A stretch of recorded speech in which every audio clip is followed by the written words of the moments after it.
Assalamualaikum warahmatullahi wabarakatuh. Pada kesempatan kali ini kita akan belajar bersama materi bab 3 tentang teks persuasi. Nah, di 2 minggu sebelumnya kan kita sudah belajar tentang teks ulasan. Kali ini kita belajar tentang teks persuasi. Nah, apa saja sih yang dipelajari pada teks persuasi? Yang perlu kita pelajari, yang pertama itu kita bisa mengidentifikasi sebuah permasalahan dalam teks persuasi. Jadi kita bisa mengidentifikasi masalah yang dibahas dalam sebuah teks persuasi. Yang kedua, kita akan belajar menyimpulkan permasalahan aktual yang ada dalam teks persuasi. Yang ketiga, kita akan menelaah struktur sekaligus kaidah kebahasaan dalam sebuah teks persuasi.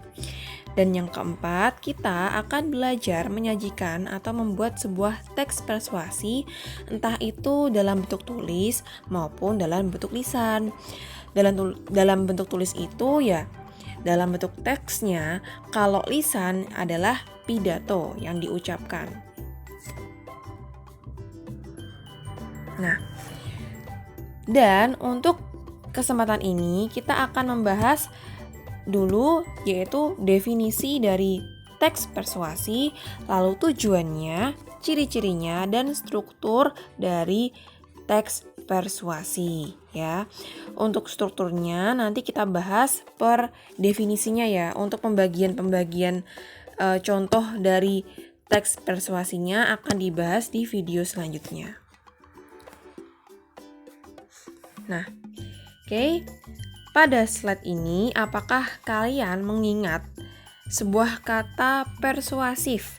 Nah, di slide ini kan ada keempat gambar berupa poster, iklan, ataupun poster seperti ajakan atau slogan ya. Nah, pada poster ini memiliki kata yang bersifat persuasif. Coba kalian perhatikan gambar di samping ini. Gambar iklan Milo, lalu ada poster demam berdarah, gerakan 3M, lalu ada poster Posyandu, ada poster PLN. Nah, di keempat gambar ini merupakan sebuah contoh penggunaan kalimat yang bersifat persuasif. Jadi dalam poster gambar iklan ini menggunakan kata yang bersifat persuasif. Coba diperhatikan. Kita fokus ke gambar poster Posyandu. Ayo jangan ragu ke Posyandu. Nah, ada penggunaan kata ayo dan jangan. Ayo dan jangan ini merupakan kata persuasif. Lalu ada di poster berikutnya, demam berdarah 3M+. Nah, ini ada kata ingat. Demam berdarah, ingat 3M+. Kata ingat ini merupakan kata persuasif, berupa ajakan untuk mengingat gerakan 3M+, seperti itu. Oke. Sudah bisa kalian pahami ya contoh dari kata persuasif. Nah, selanjutnya kita akan membahas definisinya dulu, definisi dari teks persuasi. Jadi di sini ada beberapa pernyataan. Yang pertama, teks persuasi itu berisi ajakan atau larangan, ya. Jadi, dalam sebuah teks persuasi ini pasti berisi sebuah himbauan atau ajakan atau berupa saran ya kepada orang lain untuk mengikuti apa yang diinginkan oleh penulis teks persuasi itu. Dan yang kedua, teks persuasi ini haruslah bersifat membujuk secara halus ya, supaya pembaca akan menjadi yakin gitu. Membujuknya itu harus bersifat halus, tidak berdasarkan paksaan. Seperti itu.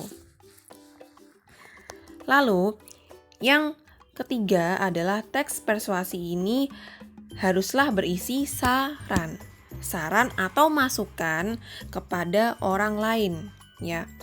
Seperti kita lihat contoh tadi, contoh poster ini. Ingat demam berdarah. Ingat 3M+. Ini kan saran ya. Saran untuk kita tuh melakukan gerakan 3M+ supaya nanti kita terhindar dari demam berdarah. Itu salah satu contoh saran atau ajakan yang baik. Jadi dalam teks persuasi ini, saran atau ajakannya itu haruslah bersifat positif, yang memotivasi, yang membuat pembaca itu bisa termotivasi melakukan kegiatan yang baik, melakukan aktivitas yang baik. Jadi penulis teks persuasi ini haruslah membuat ajakan atau saran yang bersifat positif, jangan yang mengajaknya itu bersifat negatif ya. Oke. Jadi, dapat kita simpulkan definisi atau pengertian dari teks persuasi adalah teks persuasi merupakan teks yang berisi sebuah himbauan atau ajakan ataupun saran agar orang lain mengikuti apa yang diinginkan oleh penulis. Ingat-ingat ya, teks yang berisi sebuah himbauan atau ajakan ataupun saran agar orang lain mengikuti apa yang diinginkan oleh penulis. Nah, jadi dalam teks persuasi ini ya ajakannya itu ya haruslah positif, bukan hal yang negatif. Oke, tadi kita bahas definisinya. Kita lanjut membahas tujuan dari teks persuasi. Ini saya bagi per stepnya, per step atau per bagian, per langkahnya.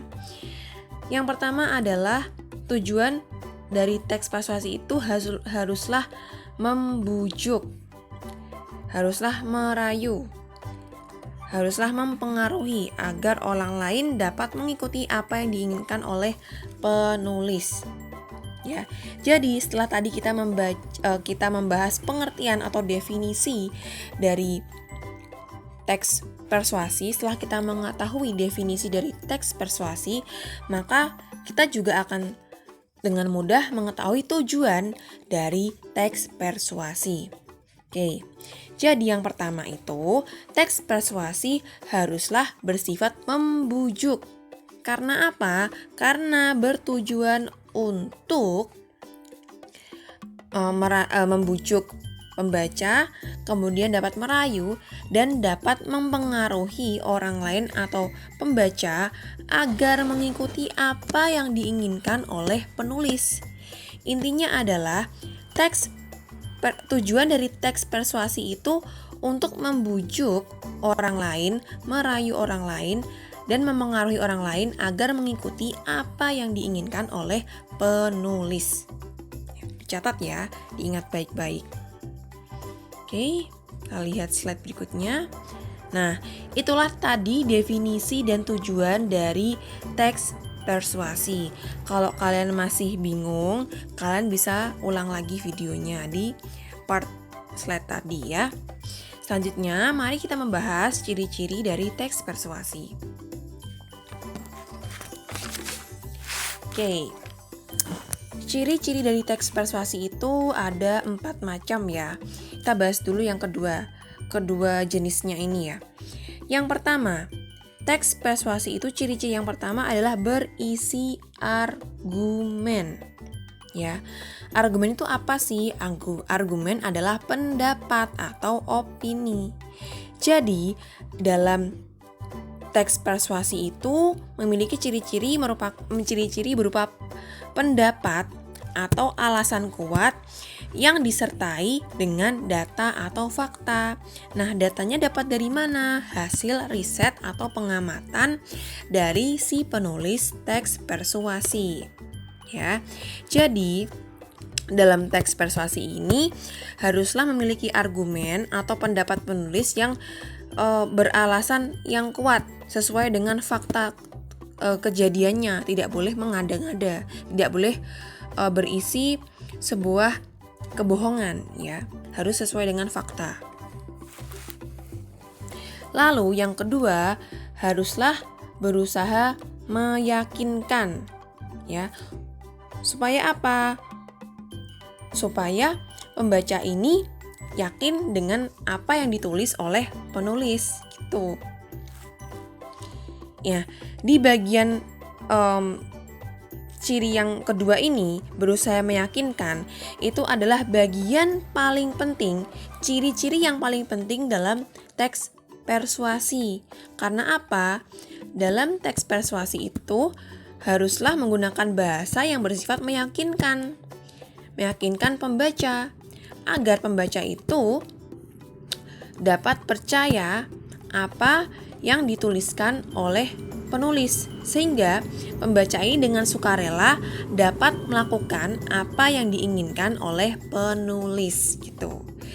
Jadi berusaha meyakinkannya itu ya menggunakan bahasa persuasif yang halus, tidak boleh menggunakan bahasa yang provokatif, terlalu lebay itu tidak boleh, terlalu melebih-lebihkan, harus bersifat kalem gitu ya, harus halus bahasanya seperti itu. Oke, ciri berikutnya yang ketiga itu adalah menggunakan kata ajakan. Menggunakan kata ajakan itu contohnya seperti menggunakan kata ayo, ingat, mari, marilah. Seperti itu ya contohnya.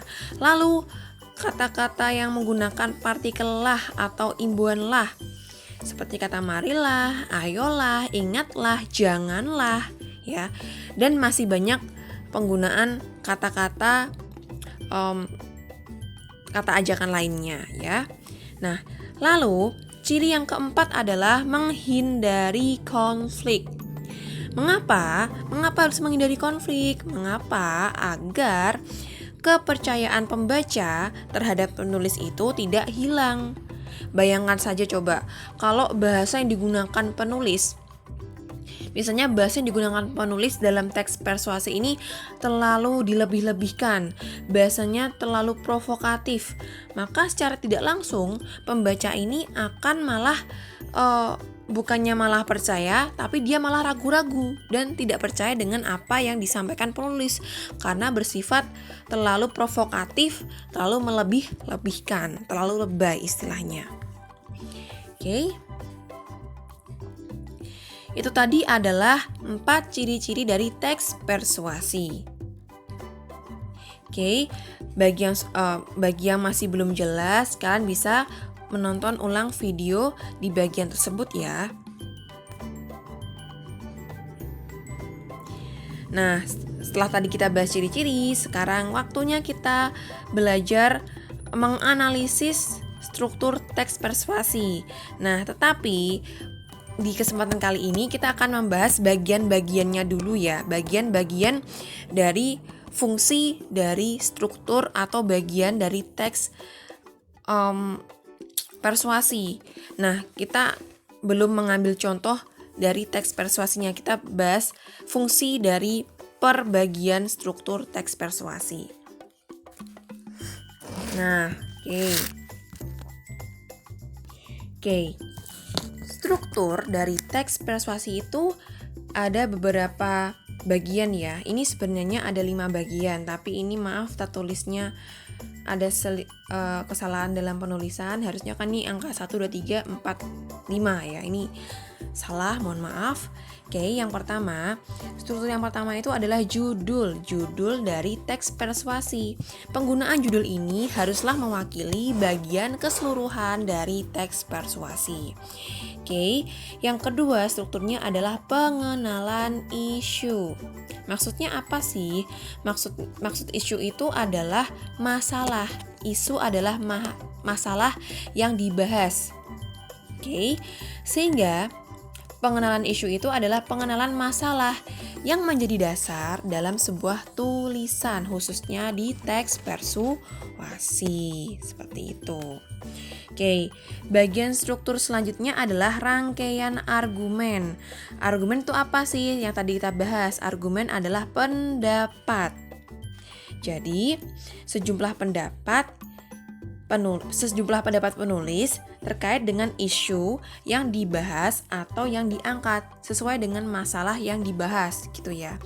Pendapatnya dari mana? Rangkaian argumen ini dapatnya dari mana? Dari penulis teks persuasi, seperti itu. Oke, lalu struktur yang keempat adalah pernyataan ajakan-ajakan. Nah, pertanyaan ajakan-ajakan ini biasanya merupakan bagian yang paling inti dalam struktur teks persuasi.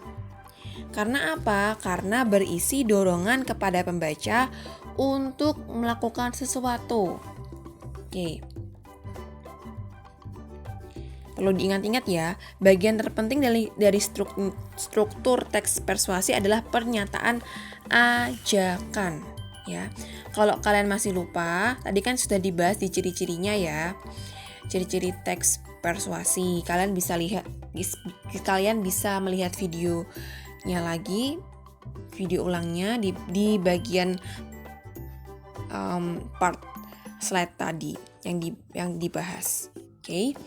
Lalu bagian terakhir adalah penegasan ulang. Nah, penegasan ulang apa sih yang ditegaskan? Yang ditegaskan adalah pernyataan-pernyataan sebelumnya yang ditandai dengan penggunaan kata. Biasanya diawali, kalau di bagian penegasan ulang itu diawali dengan penggunaan kata demikianlah, pada akhirnya, kesimpulannya, oleh karena itu, dan masih banyak lagi. Itu banyak variasinya, itu bebas, kalian bisa memilih sendiri, tapi harus menyesuaikan juga penggunaan kata penegasan ulangnya. Harus sesuai dengan apa yang mau kalian ungkapkan dalam teks persuasi yang mungkin kalian buat, seperti itu. Oke, cukup ya. Nah, bagaimana anak-anak? Apakah kalian sudah paham tentang materi yang sudah Bu Nisa jelaskan terkait dengan teks persuasi? Nah, kalau kalian merasa masih bingung, masih belum paham, kalian bisa mengulangi video ini. Nah, supaya menghemat kuota, alangkah lebih baik video ini kalian download di fitur YouTube ya. Kalian download supaya kalian bisa rewatch, bisa kalian tonton ulang videonya berkali-kali supaya kalian bisa paham tentang penjelasan materi ini. Oke. Dan yang Bu Nisa bahas kali ini adalah bagian awal, bagian pertama dalam teks persuasi, part 1 ya, part 1. Oke. Nanti ada video berikutnya yang membahas tentang materi lanjutan ini di part 2, part 2 ya. Nanti ada video berikutnya yang khusus membahas struktur yang kita analisis menggunakan teks persuasi, dan kita juga akan menemukan kaidah-kaidah kebahasaan dari teks persuasi. Oke. Kalau ada pertanyaan boleh kalian tuliskan di kolom komentar, tapi juga tersertakan nama dan kelas kalian. Oke, terima kasih sudah menyimak pembahasan kali ini. Mohon maaf kalau ada kata-kata Bu Nisa yang kurang berkenan. Wassalamualaikum warahmatullahi wabarakatuh.